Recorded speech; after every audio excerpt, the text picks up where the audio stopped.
Assalamualaikum warahmatullahi wabarakatuh. Apa kabar anak-anakku semua?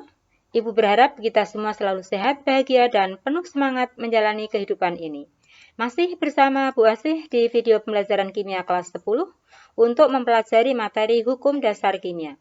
Dan pada bagian yang pertama ini kita akan membahas hukum kekekalan massa.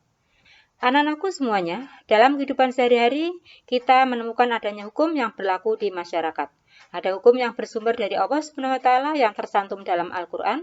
Ada hukum yang dibuat oleh manusia berupa aturan-aturan tertentu. Hukum-hukum ini dibuat untuk menjadi pedoman bagi manusia agar kehidupan manusia berjalan teratur. Demikian halnya dalam ilmu kimia, terdapat hukum yang dikenal sebagai hukum dasar kimia. Lalu, atas dasar apa hukum dasar kimia ini dibuat? Anak-anakku semuanya, kita semua sudah tahu bahwa ilmu kimia mempelajari tentang perubahan materi. Perubahan materi dapat dipelajari berdasarkan tinjauan atomik atau mikroskopis yang dibuktikan dengan tinjauan makroskopis.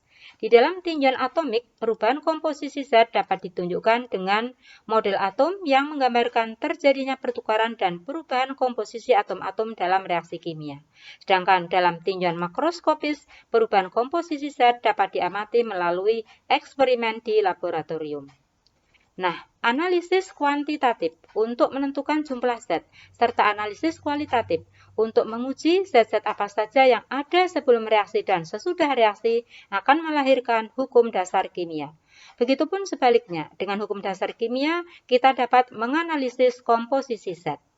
Lalu, mengapa hukum dasar kimia ini perlu kita pelajari?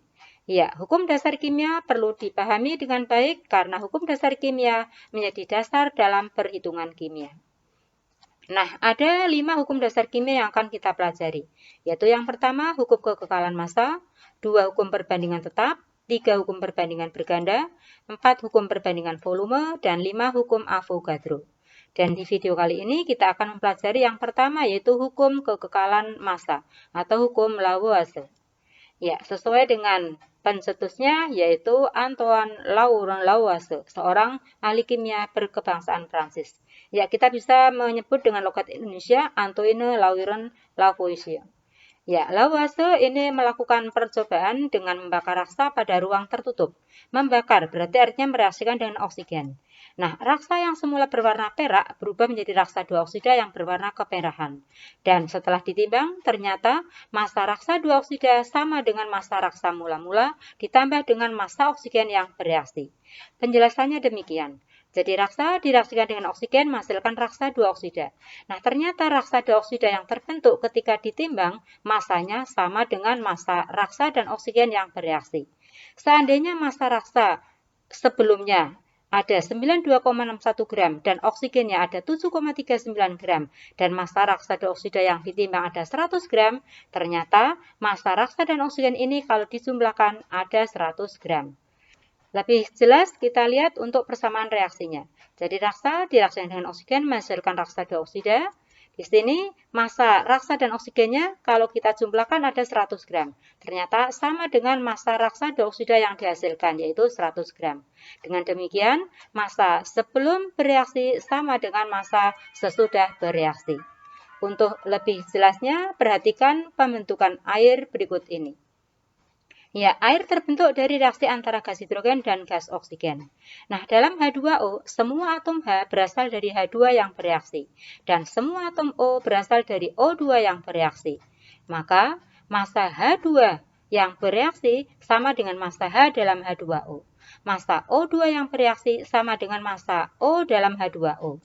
Atau, massa H2 dan O2 yang bereaksi sama dengan massa H2O yang terbentuk.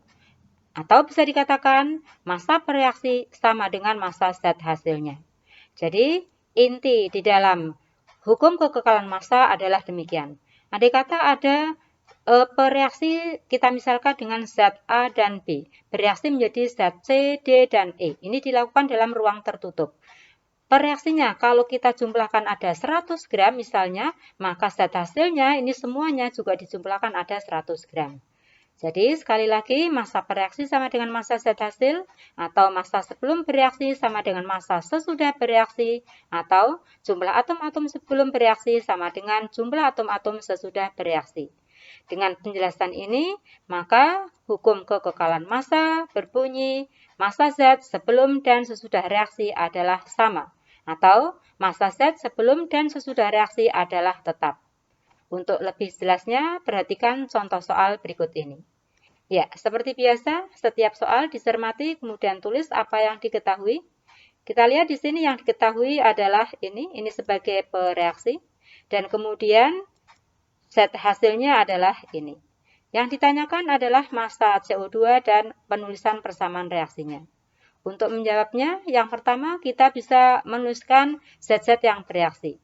Kita lihat angka massa yang bereaksi dan massa zat hasilnya.